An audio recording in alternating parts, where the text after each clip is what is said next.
When it comes to Sony, they are a very hit or very missed company because their first party studios actually make good games most of the time, and when it comes to their consoles, usually they're pretty impressive. I used to be a giant PlayStation fangirl just because they had franchises like God of War and also Uncharted, but behind the scenes, they're a total train wreck, and they have been for quite a while now. They force third party developers to censor games to meet global standards. We've heard they've ripped projects away from one group of first party developers just to give them to another. I mean, they have caused so much frustration, and now there are quite a few indie devs coming forward criticizing Sony, saying they don't care about indies at all whatsoever. So we're going to start off with this gamesindustry.biz article.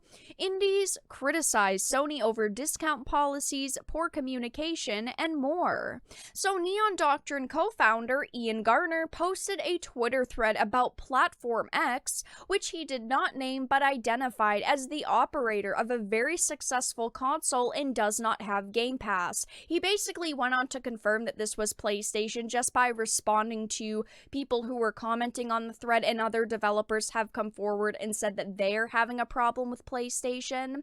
So it says in the thread, Garner criticized not just the lack of promotion it gave indie developers and publishers for their titles, but the choices it made that minimized their ability to move the needle on their own. Now, this is such a terrible thing to hear because indie developers are such an important part of the industry, and we've seen a lot of amazing games come from smaller or newer studios, and for companies to throw them to the side is absolutely disgusting to see. They're willing to just create the games they want and not always make games that fit into a cookie cutter, and unfortunately a lot of AAA games are just very cookie cutter games. They're not very new, innovative, or unique. They just kind of go with the formula that they know that works, but it says wish lists have no effect, so all your personal marketing means nothing to Platform X. All that matters is their evaluation. How is this evaluation done? Dunno. They don't share that.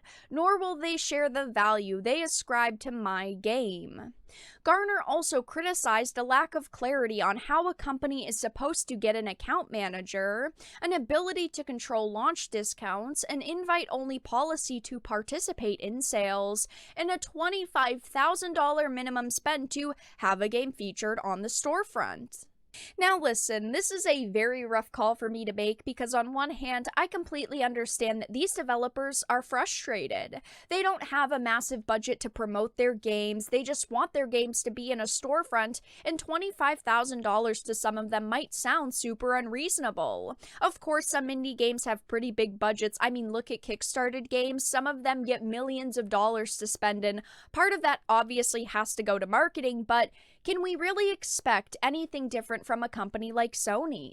Let's take into consideration the front page of the PlayStation storefront. Only a few games can be there and be promoted. A company like Sony could try to just swap the titles there all the time, but ultimately, the best way for them to decide who will have their game on the front page would be who pays the most. And at the end of the day, they're a company and they just want to make as much money as possible.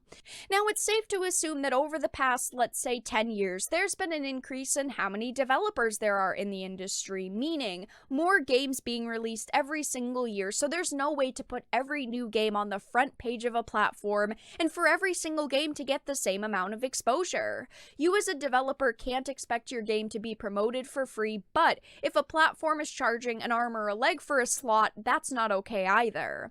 Let's look at Walmart or Best Buy for a minute. Anyone can negotiate a margin with these companies to get their products physically in a store, but if you want your games to be highlighted or on the top row, you have to pay for that shelf space, or else it's going to be put wherever they can put it. Now, if the price has significantly gone up over the past few years, then I think that this conversation would be different, but we don't have any of those numbers. The only one we've got to go off of is this developer saying, $25,000, and that's not a lot of information to go off of, unfortunately. There's just not a lot of details here about it. If I was a YouTuber with 500 subscribers, should I expect to be on the trending page? Heck no, and again, I feel bad for these developers, I truly do. But Sony's also a business that ultimately needs to make money. I'm trying to give Sony a little bit of wiggle room here, even though they've been such a terrible company. But I do think that it is important to point out that we don't have all of the details here. If they were complaining about prices going up, then okay, that would be different, but we don't have any comparable prices. It says, in conclusion, Platform X is super successful and has awesome hardware, but their backend and process is straight out of the early 2000s. This is basically something we've also heard about Sony, that just behind the scenes, they're a train wreck. It says, I have no idea how to succeed on this platform and they won't tell me. Even if I do succeed, they may screw me anyway. Yep, that sounds like Sony. If there was any doubt that Sony was the platform in question, it was squashed by the numerous responses from independent developers and publishers echoing his frustrations. It says Whitethorn Games CEO Matthew White posted a totally hypothetical, definitely not real revenue breakdown pie chart in a tweet thread, noting that less than 3% of sales as a company are on Platform X, which was labeled in that chart as Nolan North, the voice actor behind Uncharted protagonist Nathan Drake. I've mentioned Sony several times in videos, and I've talked about developers basically saying Sony is banning my game from their platform and they won't tell me why, they won't tell me what to censor, and unfortunately, a lot of developers are coming forward basically saying there's just not enough transparency with Sony. White went on to say that email communications with the platform are returned in months rather than days or weeks. The process of obtaining sales reports is unnecessarily time-consuming and outdated, and it has no marketing or advertising assessment tools for developers. This really sucks. Developers deserve to have these tools. It says Platform X is our worst performing platform, worse than other well-known Super Soldier-related video game systems, and also worse than DRM-free sales platforms like itch. So a developer at Red Thread Games retweeted Garner's original post, saying this thread mirrors our experiences exactly. Dragon has been out for over a year on consoles, and when was the last time it was discounted or featured in a sale? And it's definitely not for a lack of trying, it's really disheartening. This is really shitty that this is the case, that developers can't even put their own games on sale, that they have no way to easily communicate with Sony, with the PlayStation team. But I also wanted to head over to a Wall Street Journal article. This is from 2019, actually, and it says Sony positions next PlayStation for hardcore gamers, and I just wanted to point out statements that developers were making, basically saying that Sony doesn't care about indie developers all the way back in 2019.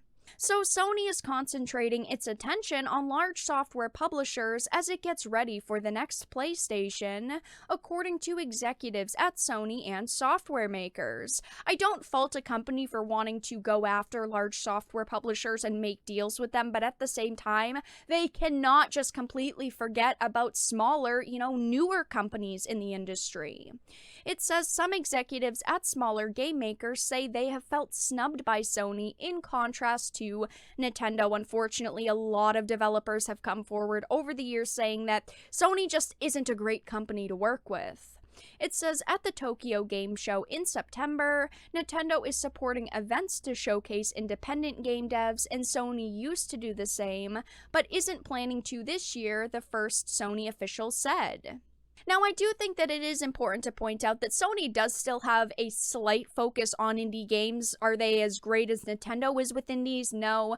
But there are outlets for indie developers. Storefronts like Steam, Xbox, and the PlayStation Store have sections specifically for indie games.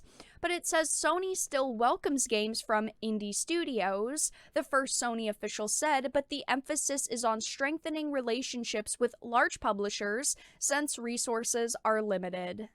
Now, at this point in my life, I am not a game developer, I am not actively working on a game, but if I was, I would definitely be worried about Sony because I would probably want my games to be on the Sony storefront. It's just more exposure and more ways to make money ultimately, but at the same time, unfortunately, Sony is just very unuser-friendly. They don't really care about indie developers. They only care about the big publishers that bring them in a lot of money, which is a shame because indie devs are so extremely important to the industry industry, but there are just a ton of indie developers coming out right now saying that Sony is an issue. Unfortunately, Sony doesn't really care about them, and they have criticized Sony over several things like discount policies, poor communication, and more. But that's all that I really had to discuss in this video. Let everyone know your thoughts in the comment section down below. If you enjoyed it, please make sure to give it a like, share it, and subscribe to the channel. And of course, if you didn't, make sure to give it a dislike. I appreciate your support either way. But I will talk to you all again in the next video really soon.